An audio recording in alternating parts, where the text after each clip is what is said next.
So it looks like we got all new soil.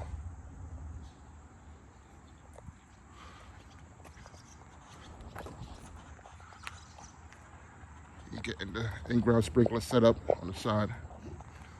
I guess these are where all the sprinkler things are going to be in the ground where you see the flags.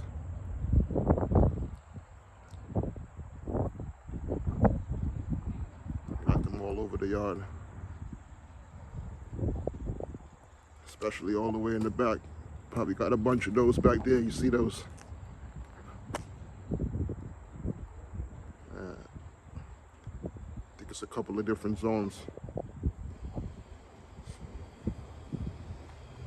I hear the blowtorch over there.